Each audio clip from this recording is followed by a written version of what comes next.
Hi there, my name is Lori Vargo, and I'm here today to demonstrate for you a course I made a couple of years ago called Teaching Online.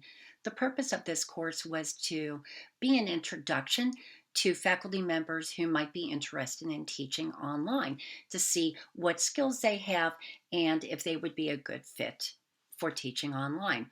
So the first thing you're presented with are the objectives and what you'll be able to do after completing this course. Then there is a short self-assessment that I want the learners to take, and it covers the three competencies of an online instructor: the technical, administrative, and pedagogical. Um, the results are confidential, but afterwards they will email you feedback and resources for teaching online. It is a great little self-assessment, and it's covered by Creative Commons, and I did contact them and they were thrilled that we were going to use it. After reading the announcements and taking the self-assessment, you go into the learning modules. There are two learning modules in this course. For today's demonstration, I'm going to show you module 1. All right, here's the overview page about what is going to be covered in this module. And then there are specific learning objectives for this particular module. And the topics. Instead of a to-do list, because there's really not a to-do, I wanted to present the topics at the beginning so that learners would have a framework in their head of what they're going to cover. All right, so because the University of South Carolina, Beaufort is a unique organization unto itself, the first couple of pages cover unique information to our organization. So Palmetto College is part of the university system in South Carolina, and I explain what Palmetto College is for them. We offer 3 programs at USCB and Palmetto College, and in short, it's a 2-year online degree completion program. So our students in health services, health promotion, and hospitality management can finish the last 2 years of their studies online. Then I go into a little bit of information about Blackboard with really important information: how to find it, how to find my page, where to get help, where to go if your password fails. It's just kind of like an everything Blackboard page. Then I talk about learning modules, and I'm also modeling what a learning module is with this course. This is the way I create courses. It embraces the idea of chunking, and I think that is when you can give a pattern like modules to a course. It helps students understand what's coming up, what's next, and so I created this illustration of what it looks like, and I give you a little bit of information about them. Now we're going to switch over into the online pedagogy and practice. We've all heard in higher ed of Chickering and Gampson's 7 Principles for Good Practice, but I found an article that applied the 7 principles to the online classroom. It's a very good article, and I thought it should be read.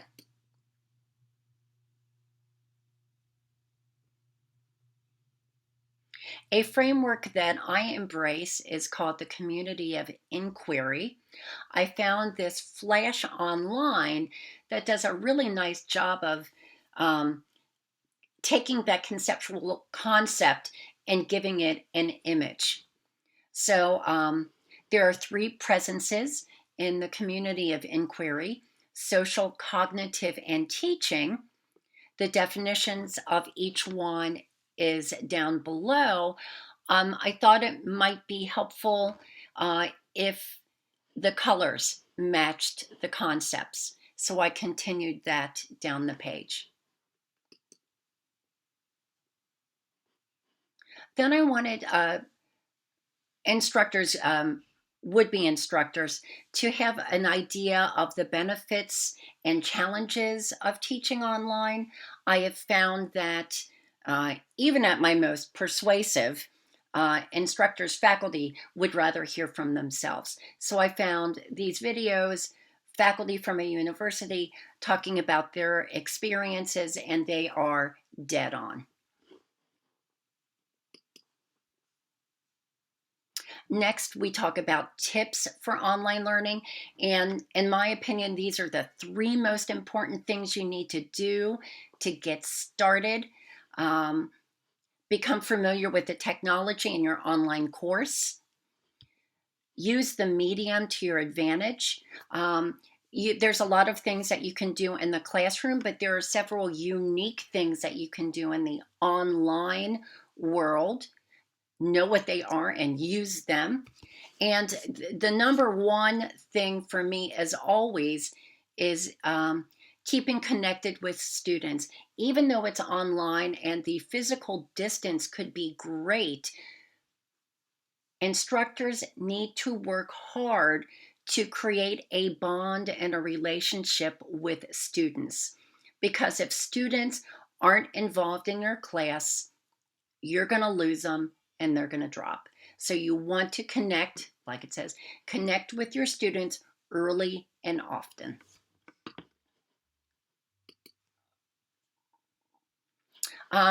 Here's an introduction into the next session. Mark Twain said, if it ain't what you don't know, it ain't what you don't know that gets you into trouble.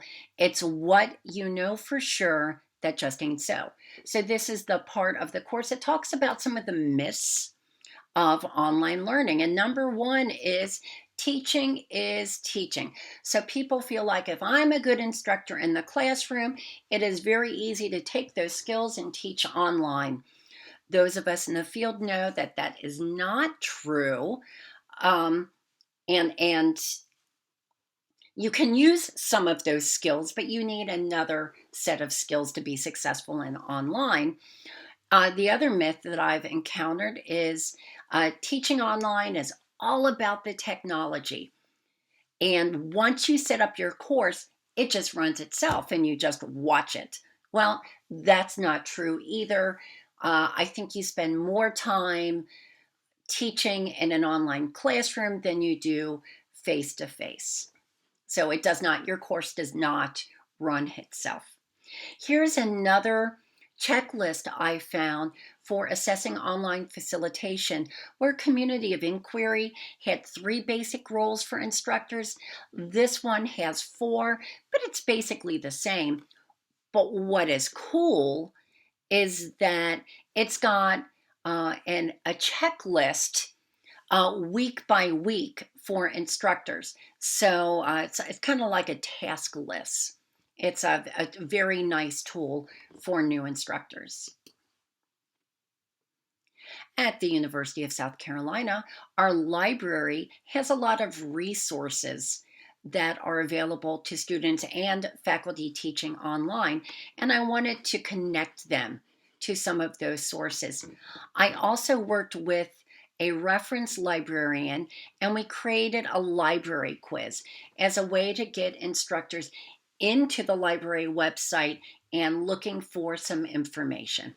Just a fun little game that they can play that in which you will learn about our library. I always believe that you should have resources at the end of a module if you wanted to learn more. So I curated several articles and things I found that I thought might be good for instructors if you wanted to know more information. And this is the last page. So it says the next module covers presence, engagement, and communication. Guess what? All 3 are connected. So I would return back to the learning modules and begin module 2. But I think you've probably got a good feeling for what I created and some of the the backgrounds or the underpinnings for why I chose to do the things I did. So thank you very much. I hope you enjoyed this video, and I look forward to answering any questions you might have. Thank you. Bye-bye.